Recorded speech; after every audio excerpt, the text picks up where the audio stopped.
Kalau Hasto itu ditangkap, saya datang. Ya, saya nggak bohong. Kenapa? Saya ketua umum, bertanggung jawab kepada warga saya. Dia adalah sekjen saya. Sepi dah. Lalu saya bilang, siapa itu Rosa?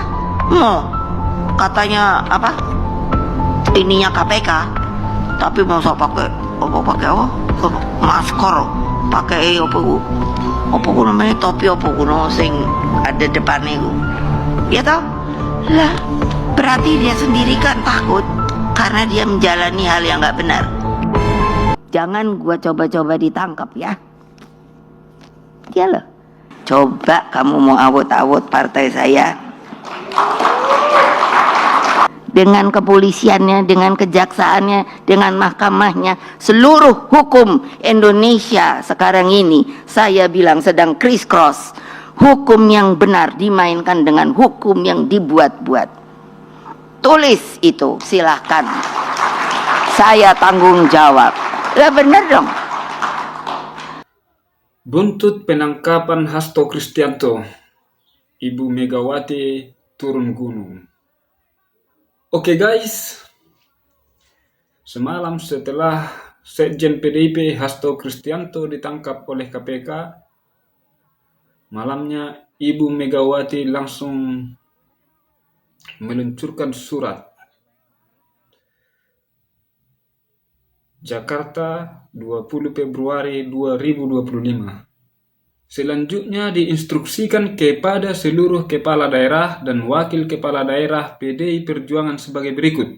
1. Kepala daerah dan wakil kepala daerah untuk menunda perjalanan yang akan mengikuti retreat di Magelang pada tanggal 21 sampai 28 Februari 2025. Ini guys ya. Jadi berat ini.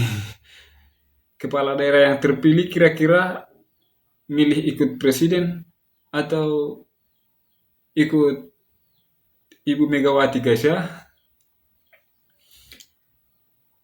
Oke, kita lanjut lagi. Sekiranya telah dalam perjalanan menuju kota Magelang untuk berhenti dan menunggu arahan lebih lanjut dari ketua umum.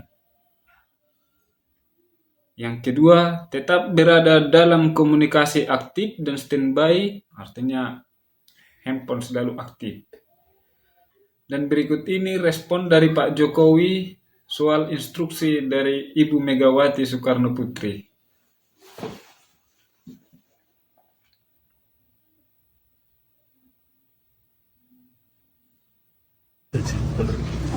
Gambarnya gitu. Ya, Pak Jokowi kemarin Pak, terkait PDIP Pak yang meminta kepada kepala daerah yang dari PDIP untuk menunda ikut retret, gimana Pak pendapatnya? Ini kan urusan kepemerintahan ya. Yang diundang kepala daerah, yang mengundang presiden. Ya mestinya hadir, datang. Karena mereka dipilih oleh rakyat dan untuk kepentingan rakyat, bangsa dan negara, bukan untuk yang lain. Pak, melihat situasi kayak gini gimana Pak, dari gejolak politik dan masyarakat juga seperti ini? Ya biasa. Untuk tanggapan terkait pernyataan Pak Hasto kemarin untuk meminta Pak Adili juga Pak Jokowi diadili, gimana Pak? Keluarga Ya kalau ada fakta hukum, ada bukti hukum ya silakan. Artinya kan Ya. selama ini seringkali Kait-kaitkan. Ya sudah sering kan pernyataan seperti itu, masa saya ulang-ulang terus. Ya ada, kalau ada bukti hukum, ada fakta hukum ya silakan. ya tergantung kondisi dan orang ini orang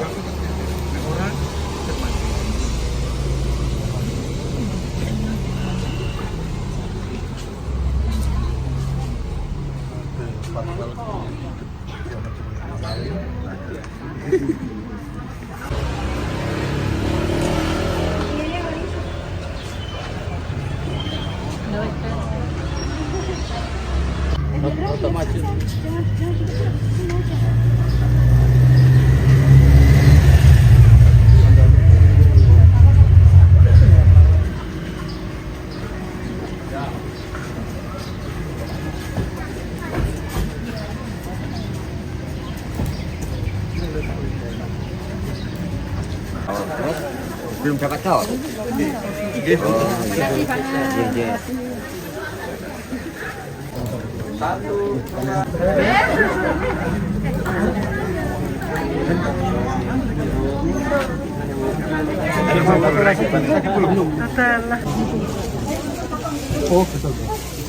Kita hormati keputusan yang diambil oleh KPK. Jadi kepada orang yang ditahan oleh KPK itu kita hormati juga hak-haknya untuk melakukan pembelaan.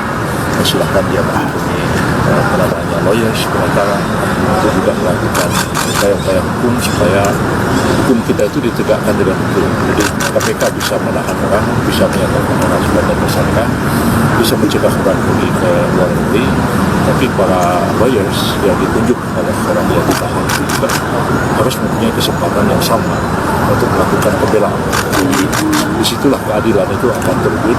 KPK boleh melakukan ini, tapi dia juga bisa menggunakan lawyer untuk juga membela kepentingan hukum.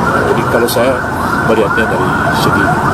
Tapi kalau saat masih proses pengadilan dan itu ditahan itu ya, boleh kan? Ya. Jadi terhadap keputusan KPK melakukan kalau orang ditahan mungkin belum ada presidennya bisa pra-peradilan ya. Tapi kalau orang ditetapkan sebagai tersangka itu bisa diajukan pra-peradilan apabila kita berpendapat bahwa dua bukti permulaan yang cukup itu tidak dipenuhi. Jadi belum masuk ke materinya. Tapi kalau ada pihak yang mengatakan ketika dia ditahan, bisa nggak keputusan penahanan itu digugat pra-peradilan? Memang aturan hukum kita belum ada. Ya, tapi kalau mereka mau coba silahkan aja. Dan saya sebagai pemerintah akan melihat itu. Sebab begini, orang ditahan itu kan karena 3 alasan. Ya, pertama dia ditahan karena khawatir dia akan melarikan diri. Ya, yang kedua khawatir akan menghilangkan barang bukti. Ketiga khawatir akan mengulangi tindak pidana yang dilakukan. Kalau misalnya dia seorang bupati ya, misalnya bupati itu kemudian dinyatakan sebagai tersangka terus ditahan. Khawatirnya dia lari ke luar negeri, kan kita lihat ada jaminan dia tidak akan pergi ke luar negeri dan lain-lain sebagainya. Yang kedua, dia akan mengulangi perbuatan, dia nggak jadi bupati lagi. Bagaimana dia mengulangi perbuatan itu? Dia bisa mengulangi kalau dia jadi bupati. Yang ketiga, kalau dia menghilangkan barang bukti, semua alat bukti sudah ada di tangan penyidik. Kalau orang itu tidak puas dia ditahan, dia bisa ya mengajukan gugatan pra-peradilan. Kita lihat aja sebab ada pada di putusan memang tidak ada hukum yang mengatur, tapi terobosan hukum membela kepentingan seseorang demi adanya hukum yang adil. Menurut saya bisa seperti itu. Seperti dulu kan pra-peradilan tentang penetapan tersangka kan tidak ada, tapi kan kemudian dicoba diputuskan dan kemudian dia menjadi jurisprudensi.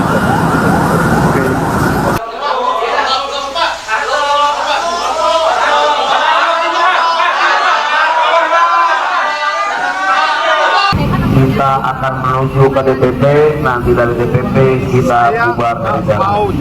Mobil komando akan menuju DPP partai. Saya cuma mau baca puisi boleh? Puisi ini ditulis tahun 66, yang menulis namanya Yuyun SS. Judulnya Lampu Merah. Bila hari ini kebenaran didustakan, bila hari ini kenyataan dipalsukan, tunggulah hari esok kemanusiaan akan didustakan. Bila hari ini orang lain tidak benarkan, bila hari ini orang lain tidak adilkan, tunggulah hari esok kalian akan dapat giliran. Tadi bersama dengan Pak Magdir, Pak Magdir menyampaikan apa terkait dengan tadi? Tadi sudah jelaskan panjang lebar Pak Magdir di dalam media sosial seperti itu. Dan menurut saya cukup membacakan puisi itu. Saya mau ke DPP dulu. Merdeka. Merdeka. Terima kasih Bang.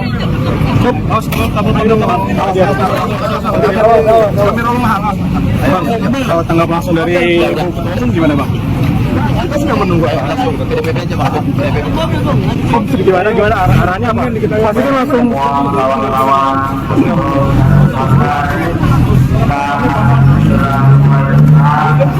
Dikit aja Union.